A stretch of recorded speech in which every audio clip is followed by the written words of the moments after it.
Olá, querido telespectador, voltamos aqui com o nosso Direito e Justiça. Saúdo a todos vocês, agradeço mais uma vez pela presença, pela audiência, pelo carinho. E hoje nós estamos aqui com presenças super importantes. Aqui teremos a doutora Josiane Becker, que vai trazer para nós conceitos importantíssimos do direito tributário. Logo vou apresentá-la para vocês aqui.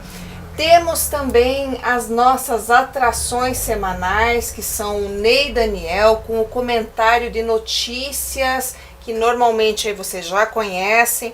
Ele traz as notícias semanais para nós, tudo aquilo que vem acontecendo pelos tribunais do Brasil, a legislação, alterações importantes também, que vocês precisam conhecer.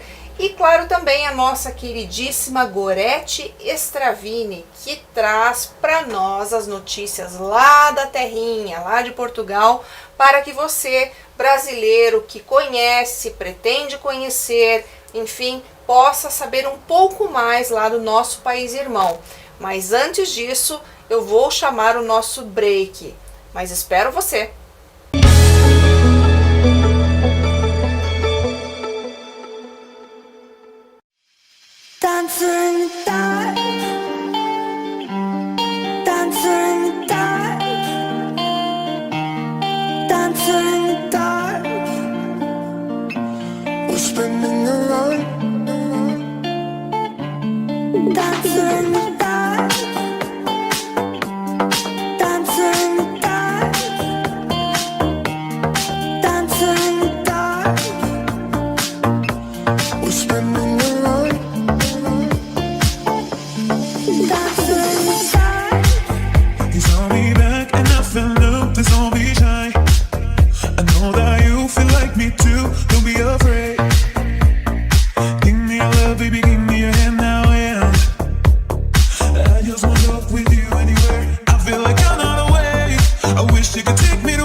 Como eu disse a vocês, hoje nós teremos aqui então o nosso querido Ney Daniel, que trará as informações da semana.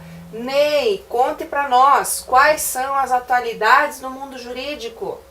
STJ limita a penhora à metade do valor disponível em conta conjunta. O voto para acolher os embargos divergentes foi conduzida pela ministra Laurita Vaz. No caso, uma mulher interpôs recurso contra acórdão da primeira turma que negava a limitação da penhora em conta conjunta. A ação tratava da possibilidade de reconhecer-se a legitimidade de penhora da integralidade do saldo disponível em conta corrente, na hipótese de apenas dos concorrentistas ser o devedor. Na decisão recorrida, a relatora considerou que a natureza da conta corrente conjunta revela, em regra, a intenção de firmada por seus titulares a separação dos valores depositados, pois a movimentação dos valores é realizada conjuntamente. Abre aspas. Aos titulares de conta corrente conjunta é permitida a comprovação dos valores que integram o patrimônio de cada um, sendo certo que, na ausência de provas nesse sentido, presume-se a divisão em saldo em partes iguais. Fecha aspas. Em juízo prelibatório, a ministra concluiu que ficou demonstrada a divergência. Desta maneira, admitiu o processo dos embargos, cassou o acórdão de embargos para determinar que a penhora fique limitada à metade do numerário encontrado em conta corrente conjunta solidária.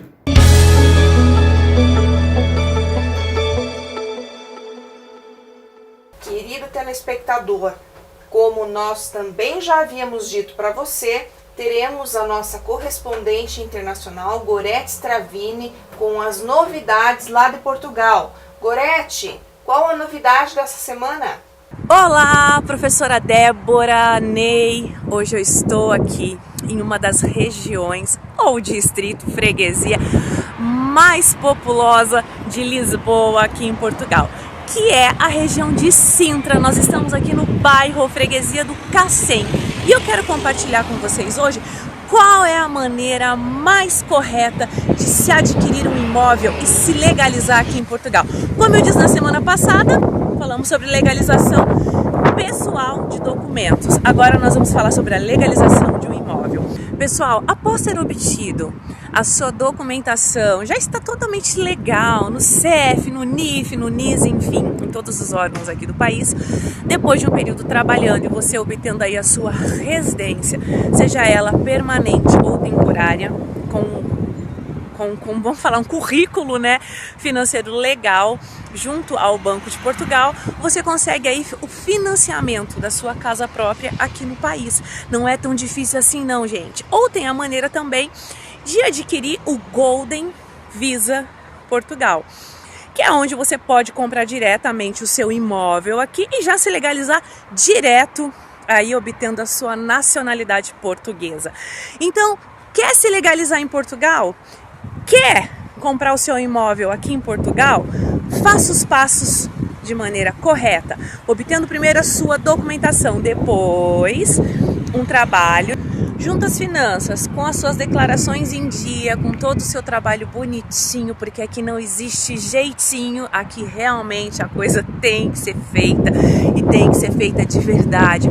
Uma das coisas que eu admiro muito nesse país é que aqui não se tem jeito, gente, aqui é ou não é, faz ou não faz. As informações bancárias, com as suas informações junto às finanças, a finanças aqui é a nossa Receita Federal aí do Brasil. Tem que bater, se não bater, você não financia. Então assim, venha para Portugal, se legaliza, anda assim extremamente sem jeitinho, que você consegue aí o tão sonhado imóvel na Europa, de forma legal e rápida. Beijo, até a próxima semana.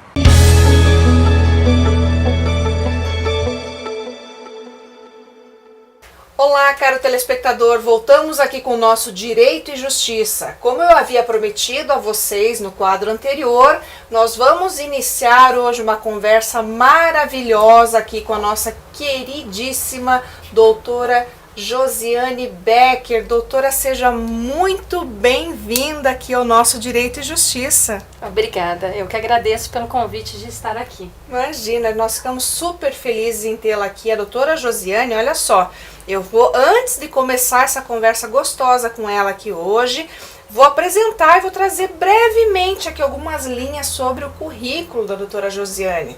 Ela é pós-doutora em Direito Público pela Unime na Itália, doutora em Direito Público pela PUC São Paulo, mestre em Direito Tributário pela PUC São Paulo, especialista em Direito do Saneamento pelo Instituto Brasiliense de Direito Público, especialista em Direito Empresarial pela PUC Paraná, membro de corpo editorial e revisora de diversos periódicos, membro da Comissão de Gestão Pública e da Comissão de Direito Tributário da UB Paraná, professora titular de Direito Tributário da Universidade Positivo, autora do livro Fundamentos da Responsabilidade do Estado em Matéria Tributária, da editora Noesis, pesquisadora cadastrada no CNPq, vinculada à PUC São Paulo, membro pesquisador do Instituto de Aplicação do Tributo, IAT. Bom, depois desse currículo, doutora, eu realmente fico assim extremamente lisonjeada. Já a conhecia, já sabia da sua competência, né? Sempre ouço falar porque nós temos muitos amigos em comum, né? Tenho a satisfação de dizer isso, mas tê-la aqui hoje, né, conhecendo-a como conheço, sabendo da sua competência, ainda mais agora depois desse currículo, realmente é algo que o nosso público realmente merece e vai agradecer, com certeza, por você estar aqui hoje. Imagina, eu que agradeço imensamente o convite de estar aqui, e ainda mais falando de um assunto que me é muito peculiar, porque eu desde muitos anos, há mais de 20 anos eu estudo, então é uma satisfação muito grande estar num lugar que eu me sinto muito bem acolhida, né, por pessoas que eu gosto muito e falando sobre um tema que é maravilhoso. Pois é, e a doutora Josiane, ela vai falar aqui para nós de um tema que é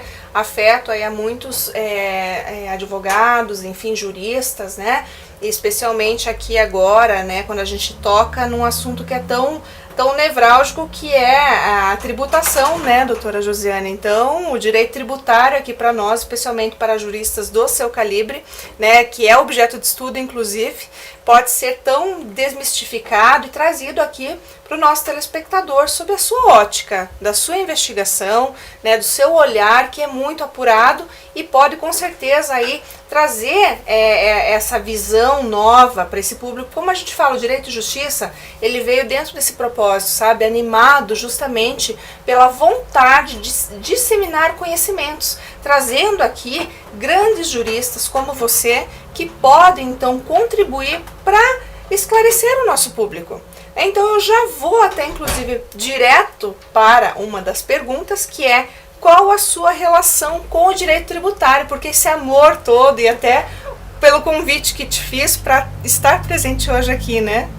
Bom, como eu falei, há mais de 20 anos, né, quase 30, eu tenho uma relação com o direito tributário, porque eu tenho uma formação também em economia, além de direito. E quando eu estava me formando, eu comecei a interessar por números e uma área que relacionasse mais a direito empresarial. E na sequência eu comecei a trabalhar na área com direito tributário, busquei me especializar, mestrado, doutorado, iniciei também como docente na Universidade Federal do Paraná, e terminando o doutorado, sempre na área tributária, fui ainda para o pós-doutorado, buscando esse estudo específico na área, que não é do agrado de muitas pessoas, mas é importante para todos.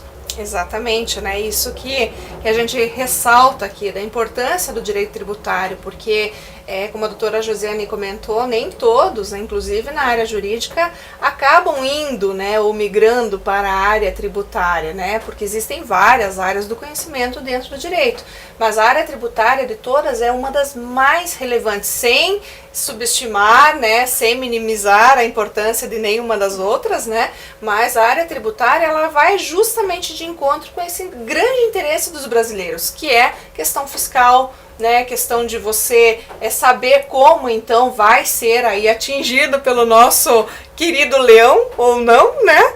E até mesmo encontrar mecanismos dentro da legislação que possam te amparar, né, em uma ou outra adoção de estratégia necessária, né, doutora? Porque nós temos dentro do ordenamento jurídico brasileiro inúmeras possibilidades, né?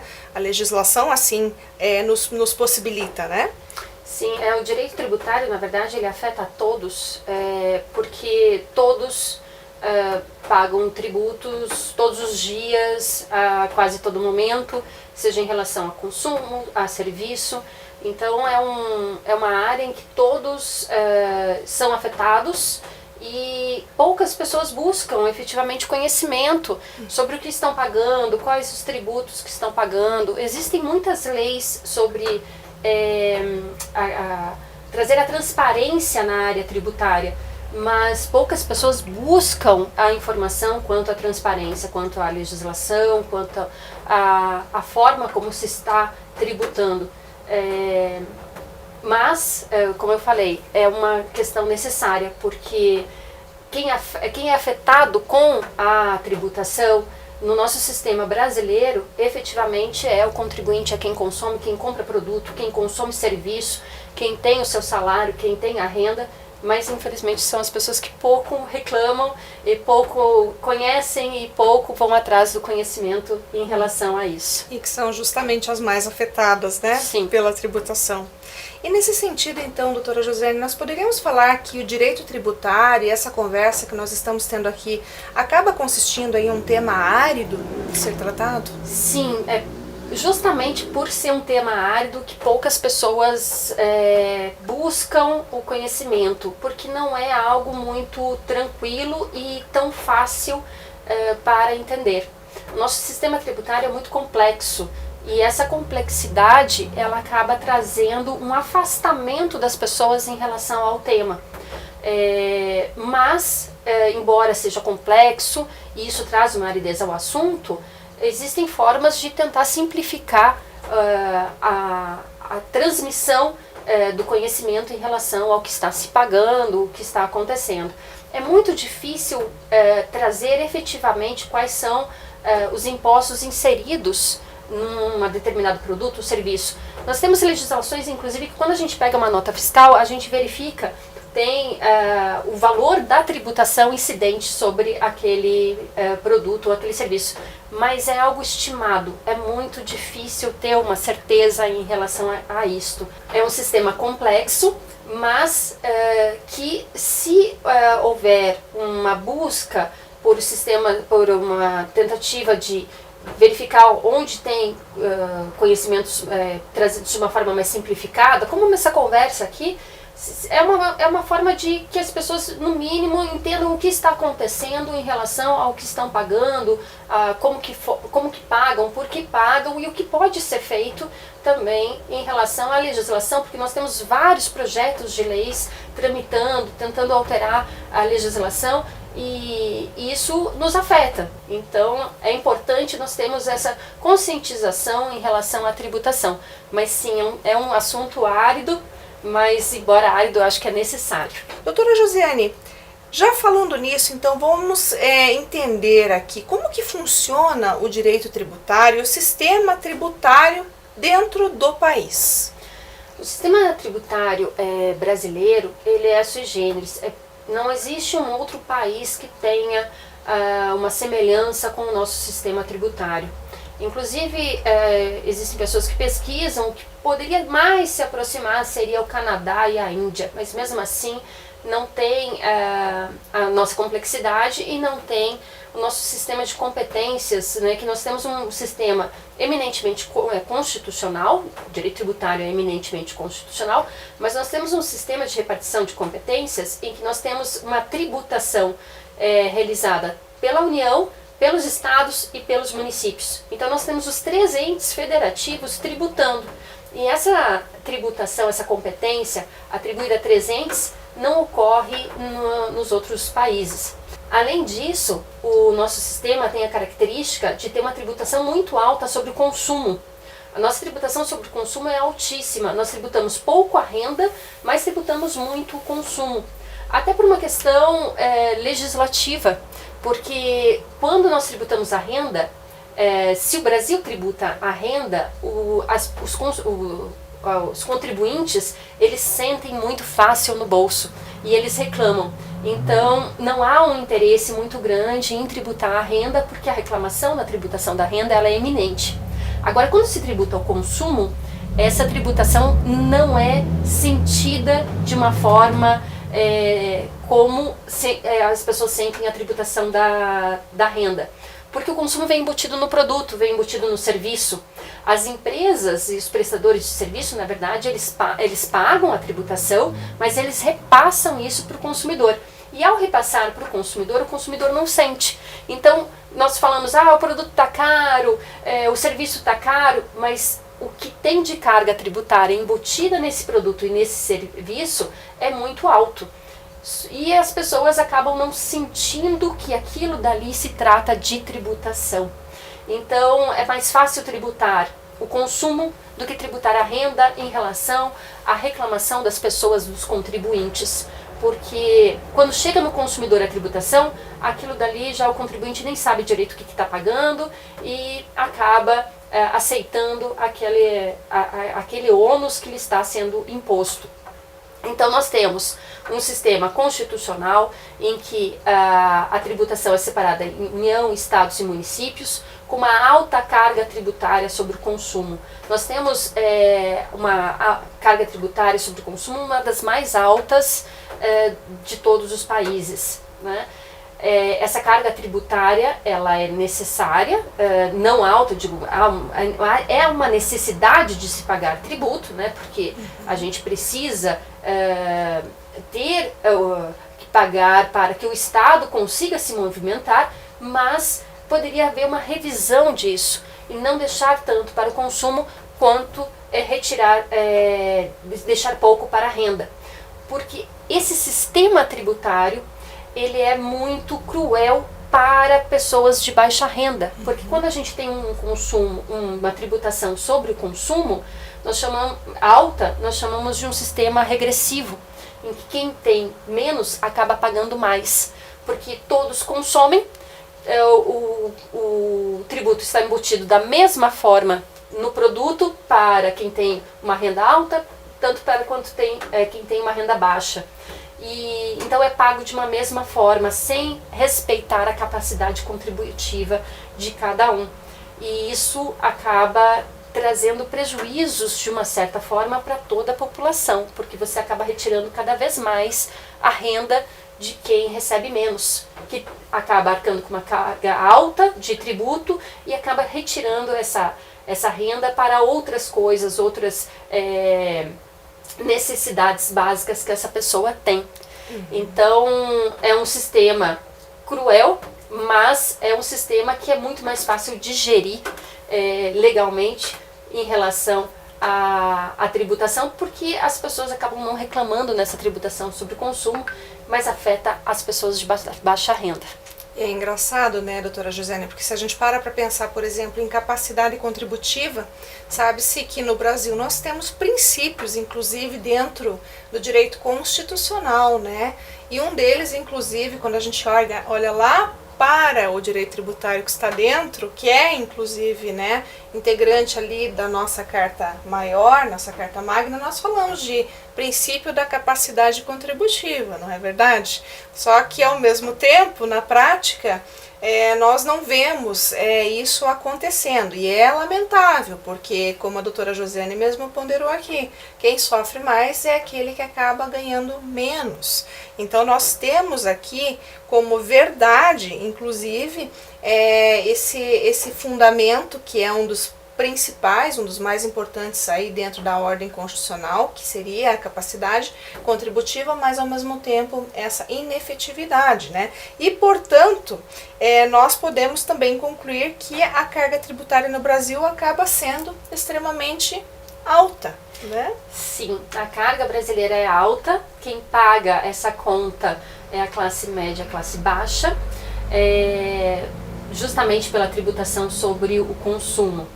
Essa carga ela é alta porque nós temos uma gama muito grande de garantias constitucionais que estão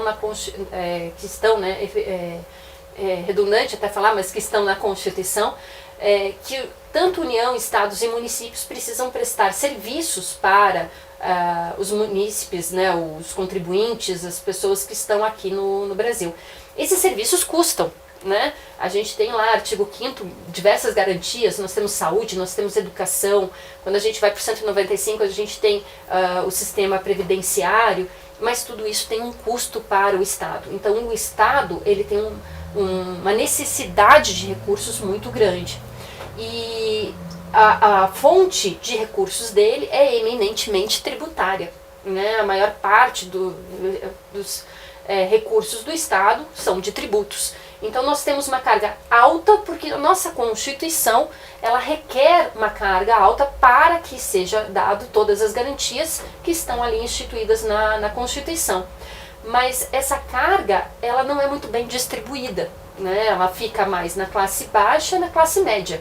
A classe alta ela não sente tanto a tributação. Mas quanto a isso, até é importante, eu acho que falar sobre o imposto sobre grandes fortunas, porque um monte de gente já deve estar perguntando assim, então vamos instituir um imposto sobre grandes fortunas. Aí é outro problema, porque a gente também tem o imposto sobre grandes fortunas como um possível afastador de riqueza do país. E eu explico, né, o que a doutrina fala. E muitos doutrinadores falam, e eu me filio a esses doutrinadores.